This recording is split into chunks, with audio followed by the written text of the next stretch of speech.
위안부 피해자 할머니 6명이 지내고 계시는 경기도 광주 나눔의 집입니다. 이곳에서 막대한 후원금이 정작 할머니들에게 쓰이지 않는다는 내부 고발이 나왔는데요. 이 작년만 보더라도 들어온 후원금은 25억 원인데 할머니들에게 지원된 건 고작 6,400만 원이었습니다. 이렇게 쌓아둔 현금만 70억 원이 넘는다는데 그 이유에 대해서 운영진은 이렇게 말합니다. 할머니들이 많지 않으니까, 그리고 이제 여성부에서 이제 간병비가 별도로 또 지원되고 또 추가 의료비가 또 지원이 돼요. 여가부에서 한 130만 원 넘게 나오고, 그다음에 이제 경기도에서 70만 원 나오니까 200만 원 넘게 이제 생계급여가 지급돼. 할머니들이 이제 병원비가 다 무료거든요. 예? 그러니까 이제 그 할머니들이 이제 지출할 게 거의 없잖아요. 네, 직접 들으신 것처럼 할머니들이 많지 않다. 해마다 정부 보조금이 나오기 때문에 후원금이 남는다라는 건데요. 그런데 정작 내부 직원들은 이렇게 말합니다. 저희가 이제 할머니한테 어떤 물건이 필요하다고 생각이 되면 그 물품을 요청을 하면은 다 거절당했어요. 후원금은 나눔의 집을 위해서 쓰고 할머니 관련된 돈은 할머니 여가부에서 생활지원금이 나오면 그 돈을 써준다는 게 그런 인식을 가지고 있는데요. 사실 그게 말이 안 되는 거죠. 할머니 개인 통장에 들어온 돈은 그건 할머니 돈인 거고요. 나눔의 집에서 생활하시면 나눔의 집에 할머니들 위해 쓰라고 저는 후원금으로 할머니들의 생활에 대해 쓰는 게 맞는 거죠. 이제 치매가 있으셔서 공격성을 보이시는 할머니가 계시거든요. 요양보호사 한 명 더 채워서 1대1로 하자. 건의는 어마어마하게 했죠, 정말. 그게 다 거절된 상황인 걸로 이해하면 될까요? 네, 여가부에다가 물어보고 해라, 뭐 이런 식으로 나왔죠. 네, 들으신 것처럼 운영진은 또 이 할머니들이 얼마 안 계셔서 후원금을 쓸 일이 적다고 했는데 만약에 그렇다면 이 생활관 증축은 정말 할머니들을 위한 것이었을까요? 이 얘기도 들어보시죠. 10명이 정원이었는데 증축 후에는 20명까지 받을 수 있게 이제 늘어난 거거든요. 근데 지금 전국에 계시는 일본군 위안부 피해자 할머니가 생존하신 분 18분인데 20명으로 그걸 늘리면 결국 위안부 피해자 할머니가 아니라 다른 분들을 입소시키려고 했다는 걸로서는 생각밖에 안 되고요. 또 실제로 저희한테 증축 그 기간에 일반 입소자를 받을 수 있게 알아보라 업무 지시가 계속 있었습니다. 네, 나눔의 집을 둘러싼 의문들, 오늘의 프레스콕입니다. 네, 이 정 의원 또 윤미향 당선인의 위안부 할머니와의 여러 가지 공방들 외에 또 경기도 광주에 있는 나눔의 집, 여기는 이제 조계종이 운영하고 있습니다. 이 나눔의 집에서도 비슷한 류의 의혹 제기들이 계속 나오고 있습니다. 김태일 기자. 네. 경기도에서도 이 지금 나눔의 집에서 거주하고 있는 할머니들에 대해서 각종 보조금, 지원금을 주고 있고 정부인 여성가족부에서도 주고 있어요. 그러니까 이제 돈을 주다 보니까 감독을 해야 될 또 책임이 있어요.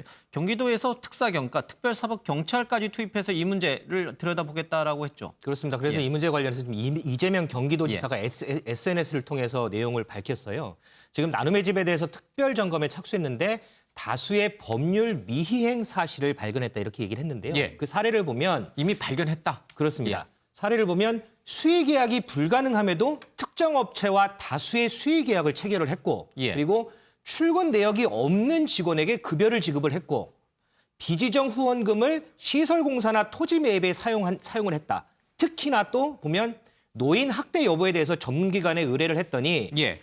결과적으로 잠재적 사례라는 판정이 내려졌다. 그러니까 물증은 없지만 정황상으로는 개연성은 있다라는 얘기죠. 그러니까 예. 노인 학대 여부도 있을 수도 있다라는 그런 점이 지금 밝혀졌다는 겁니다. 그래서 예. 이 지사가 지금 특별수사팀을 만들어서 수사에 착수를 했고 경찰과도 협조 체계를 구축해서 진상을 정확하게 규명하고 상응하는 책임을 엄정하게 묻겠다 이렇게 밝혔는데 예. 다만 이번에 드러난 일부 과오 때문에 그간의 대의와 헌신까지 부정되거나 폄훼되지 않기를 바란다 이런 말도 덧붙이기도 했습니다. 경기도지사가 직접 이 정도 언급할 정도면 상당히 운영에 문제가 있었다라고 유추해 볼 수 있는 대목이 있고요. 그렇게 생각해 볼 수 있습니다. 예. 유호정 기자, 이재명 지사가 학대 얘기도 꺼냈는데, 그러니까 지원금을 제3의 용도로, 다른 용도로 쓴 것은 그것대로 또 여러 가지 조치를 받아야 됩니다만은 할머니들의 요양시설이어서 각종 지자체라든지 정부 또 개인으로부터 지원금, 후원금을 받는 곳에서 할머니들을 오히려 학대를 했다. 잘 보살피지는 못하고 오히려 학대까지 했다라는 증언들이 나오면은 이 문제는 간단하지 않은 것 같습니다. 주로 어떤 유형에서 이런 의혹이 제기되고 있는 거죠? 네, 뭐 병원에 가고 싶은데 예. 병원에 가야 한다라고 얘기를 하면은 뭐 문자가 되면 가면 된다. 예. 라면서 좀 이렇게 차일피일 미루고 사실 이제 할머니분들이 연세가 많으시다 보니까 뭐 치료나 이런 것들에 좀 도움이 예. 많이 필요한데 이 20년 동안 이곳에 있었던 모든 할머니를 돌본 간호사가 예. 단 한 명이었다라는 겁니다. 어우. 그 간호사가 이제 예. 휴가를 가게 됐을 때 만약에 할머니가 아프면 휴가 가신 간호사가 다시 돌아오신대요. 그리고 또 할머니가 이제 아파서 예. 병원에 가야 하면은 이제 간호사분은 이제 할머니를 돌보고 예. 같이 운전해 줄 사람이 한 명이라도 더 있으면 좋은데 간호사 혼자서 데리고 가라라고 한다는 겁니다. 그러니까 예. 할머니 뒤에 앉혀놓고 간호사가 운전해서 병원에 간다는 거예요. 예. 그러니까 사실상 이게 과연 정말 할머니들을 위해서 할머니들에게 충분한 예. 지원이 있었냐라는 의혹이 있는 상황이고 거기에서 조금 더 나가서 이 정도면 학대 의혹까지 불거진 거다라는 예. 얘기가 나오고 있는데 이 직원들이 문제를 삼는 거는 이 법인의 정관입니다. 예. 이 나눔의 집 같은 경우에는 뭐 정의경연대는 운동단체의 이런 성격이 있다고 하지만 이 나눔의 집은 운동단체가 아닌 정말 이 피해자 할머니들이 지내는 것을 도와주기 위한 복지 시설인 거죠. 복지 지원 요양시설. 단체입니다. 예. 그래서 후원금도 이 지원단체라는 걸 알고 후원을 해주시는 거고요. 예. 정부에서도 또 그렇기 때문에 보조금을 지원을 받는 거거든요. 예. 그런데 정작 이 법인 정관에 사업 종류에 위안부 피해 할머니를 위해서 지원하겠다라는 내용이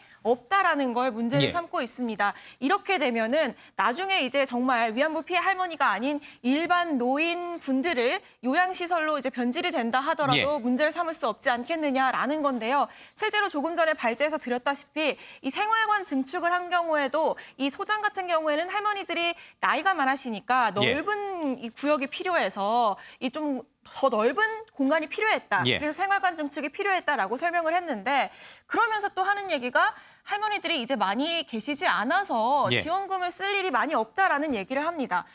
그런데 또 이제 증축을 하면서 이 수용 인원을 20명으로 늘린다는 거죠. 예. 본인들도 할머니들의 수가 많지 않아서 이제 수가 줄어드는 걸 알고 있음에도 증축을 그럼 해야 하는 이유가 무엇이냐. 예. 이 부분에 대해서 지금 의혹을 하고 있는데 실제로 직원들은 이 위안부 피해 할머니가 아닌 일반 할머니 할아버지 분들이 이 들어올 수 있는지 좀 시청에 알아봐라 라는 예. 업무 지시를 받기도 했다고 합니다. 이렇게 되면 정말 이 예. 그냥 단순 의혹이 아니라 정말 실질적으로 위안부 피해 할머니들을 위한 시설이 아닌 그냥 일반 노인 요양 시설로서의 예. 일반 노인 요양 시설로 좀 작용할 수 있는 그런 지점들이 충분히 있었다라는 의혹들이 나오고 있는 예. 상황입니다. 그게 이제 내부 고발인들의 주장인 거죠. 예.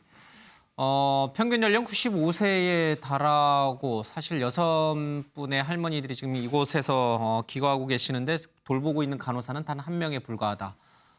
일반 요양원보다도 못한 정도의 대우를 받고 있다라고밖에 볼 수 없는 그런 열악한 상황인 것 같습니다. 최은미 기자, 이 할머니들에 대해서 학대 의혹을 제기하는 거는 꼭 내부 고발인들뿐만은 아니에요. 다른 분도 또 있나요? 네, 사실 폭로라고 하기는 좀 그렇고요. 예. 박유하 교수, 세종대 교수인데요. 예. 자신의 SNS에 이 나눔의 집 관련된 어떤 예. 이 일련의 상황을 보고 글을 어제 올렸습니다. 뭐라고 썼냐면요. 나는 사실 정의연 사태가 주목을 받고 있지만 나는 나눔의 집에 더 관심이 많았다라면서 이곳은 할머니들의 거주 보호 시설인데 할머니들을 혹여 학대한 게 아닌지 나는 예. 시종일관 의심해 왔기 때문이다라면서 뭐라고 얘기했냐면요.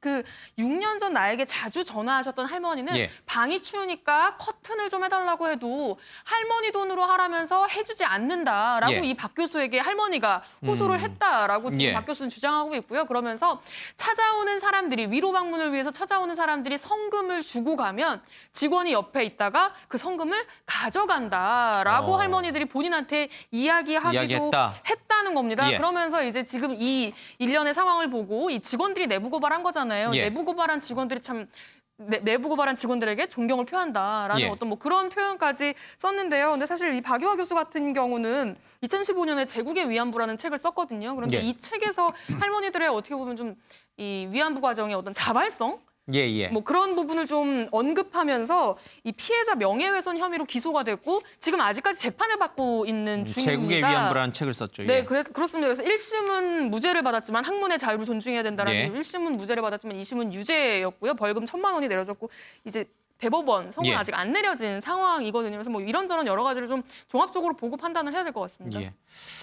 뭐 대표적으로 한일 위안부 문제에 있어서 역사 왜곡을 해왔다라는 비판을 받고 있는 분이기 때문에 또 이분의 주장을 또 다 믿을 수는 없겠습니다만 또 그런 책을 썼다고 해서 이분의 이런 학대라든지 피해 사실 고발을 또 다 부정해서도 안 되는 것 같습니다. 좀 어려운 문제인 것 같아요. 정의연 문제도 마찬가지고 이 지금 나눔의 집 문제도 마찬가지고 우리 역사에서 굉장히 아픈 시대를 살아왔던 아픈 분들, 피해 할머니들의 얘기인데 왜 이렇게 얼룩지고 뭔가 자꾸 오염된 얘기들이 계속 흘러나오는가 그 자체가 좀 안타까운 것 같아요. 그렇습니다. 그러니까 예. 아까 정의기억연대 전신인 정대협 예. 정신대문제대책협의회 최초의 활동을 주도하셨던 윤정옥 교수, 이효재 교수 이런 예. 분들 12분이 입장 내놓은 거 우리 김 예. 앵커가 잘 정리를 했는데요. 이분들의 관점에서 보면 굉장히 안타까울 거예요. 그런데 97년에 아시아 평화기금이라는 일본이 민간인들이 돈을 낸 걸로 위안부 피해자들에게 보상을 하는 예. 그때도 그 돈을 받은 분과 거부한 분이 있었고요. 예. 2015년에 한일 정부가 합의를 해서 일본이 낸 10억 엔으로 조성한 기금으로도 예. 당시 돈을 받은 분과 거부한 분이 있어요. 마찬가지로 지금도 마찬가지입니다. 또 더 엄밀히 따지면 위안부 할머니로 등록을 한 분들이 240여 분 정도 되고 그중에 이제 18분이 지금 살아 계시는데 생존해 계시는데 피해 사실을 전혀 공개하지 않고 그냥 예. 가슴속에 묻고 돌아가신 분도 있습니다. 이 모든 걸 정부가 나서서 다 보상 배상을 했다면 이런 왈가왈부 논란이 일어나지 않았을 거예요. 예. 그러나 정부가 그걸 다 보상 배상을 하지 않은 대목이 있고 예. 또 하나는 이 위안부 할머니들을 내세워서 어찌 보면 호가호의라고 표현하면 좀 예. 지나칠지 모르겠습니다만 그분들을 내세워서 오히려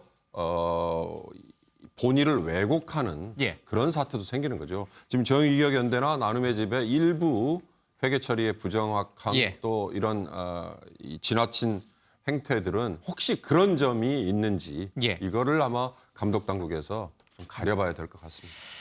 예, 후원금을 잊지도 않은 유령 직원을 내세워서 그 급여로 가져가고 또 건물을 짓겠다고 했는데 공사를 진행하지 않고 그래서 후원금을 빼돌렸다는 의혹까지 기하급수적으로 여러 의혹들이 쏟아져 나오고 있습니다. 이 나눔의 집 문제도 간단치가 않아 보입니다. 좀 철저한 조사가 좀 필요해 보이는 대목입니다.